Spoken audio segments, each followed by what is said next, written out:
蓝副总随和多了，以前总是不敢正面看他。云深电子的人无视在一旁云游天外的魏秘书，在云深电子，大家都叫他冰山副总。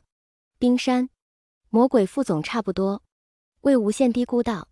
其他人一听，胆子更大了起来。对，蓝副总做事雷厉风行，工作上严厉的要命，工作量再大也没有见他松懈过。总部的人说道，虽说能力很强，但少了些人情味，就像一个不会出错的工作机器。就是，现在的蓝副总才像一个有感情的活生生的人吗？云深电子的人说道。有感情？魏无羡托腮思忖着，蓝副总一直都是有感情的人呐。蓝忘机很会关心人，失踪了会开直升机来寻他，蓝忘机体贴入微。生病了还会来亲自照顾，蓝忘机最有人情味了，出去开会也要带他多玩2天，中秋节还送独家定制的兔子月饼，醉酒后还将他带回家照顾，蓝副总一直都是有感情的人呐。魏无羡回想了半天，忽然发觉没人在说话，抬起头发现其他人都在偷笑。正想解释，只见蓝忘机和云深电子高层一起走过来了。蓝副总，大家都说你变了。临近下班时间，魏无羡直接让温宁提前回家，蓝副总瞬间变司机。哪里变了？蓝忘机毫无怨言开着车，余光看了一眼自己的伴侣加秘书。有感情了，哈哈哈哈。魏无羡忍不住哈哈大笑，听说以前你是冰川副总啊，哈哈哈哈。一直有感情？蓝忘机反驳道，干脆把车停在路边，一脸认真看着魏无羡。我也是这样说的。魏无羡擦掉眼角的泪花，顺势探过身子，轻轻握着蓝忘机温热的手，我知道的。蓝忘机无声地看着魏无羡，指尖轻轻摩挲着魏无羡的指腹。蓝湛，我一直感觉得到。魏无羡微笑着，你才不是冰川副总，你是全世界最好的蓝副总。晚上，魏无羡被要了3次后，又被蓝忘机按在了床上。没错，你才不是冰川副总。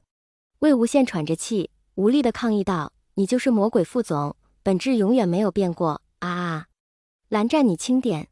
下午，蓝副总在楼下开会，不需要秘书列席，魏无羡便待在秘书室做事情。魏无羡最近手上事情挺多，晚上估计还会加班。罗清扬和聂怀桑稍微轻松些。魏无羡埋头工作一阵，站起身倒了杯咖啡，又坐回椅子上，准备休息几分钟。魏秘书，聂怀桑从桌子上抬起头，朝魏无羡挤眉弄眼，要不要看个好玩的东西？什么？魏无羡喝了口咖啡，纯粹是礼貌地问道。当然是好玩的。聂怀桑神秘兮兮向罗清扬的方向瞥了一眼，对方似乎对两人的对话一点兴趣都没有。魏无羡无言地喝着咖啡，聂怀桑觉得好玩的东西，他没什么兴趣。到底看不看？聂怀桑催促道。看呐。魏无羡有些不耐烦地说，你直接发呗。那别怪我没提醒你呀。聂怀桑拿起手机，点开时候记得静音哦。魏无羡因为经常和蓝忘机一起，手机随时都是静音。他半信半疑点开微信，聂怀桑发来的是网盘链接，魏无羡习惯性打开自己网盘存上，再准备点开视频。结果一点开，便看到2个男人在床上翻云覆雨的场景，姿势还挺怪异，仿佛手机烫手一般。魏无羡立马锁屏丢到了桌上。怎么样？聂怀桑偷笑，听朋友说超经典的哦，专门要来发给你的。什么？罗清扬终于注意到2人不自然的对话，给我看看。没什么。魏无羡涨红着脸连忙阻止，只是男孩子感兴趣的东西，绵绵。聂怀桑假惺惺地说。切罗清扬哼了一声，没再理他们。聂怀桑还想出声，这时蓝忘机散会回来了。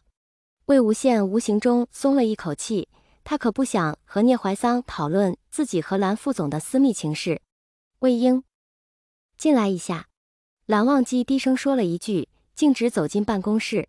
魏无羡揣好手机，平复下被色情场面刺激到的剧烈心跳，跟着进了办公室。蓝副总，什么事？魏无羡心里有鬼，忍不住先开了口。蓝忘机坐着看向魏无羡，身体不舒服吗？没有啊。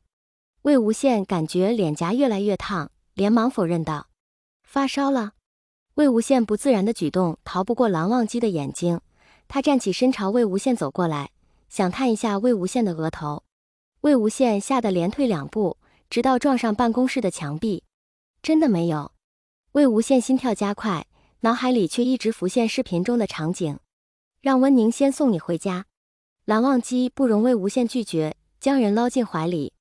晚上还要加班，魏无羡赶紧说。脸是有些烫。蓝忘机抚摸着魏无羡的脸颊，今晚先回去休息。虽说要加班，但也不是特别紧急的事情。况且，按照自己现在这个状态，估计晚上也没办法静下心来工作。魏无羡心里想着，只好顺着蓝忘机的意思，先回家了。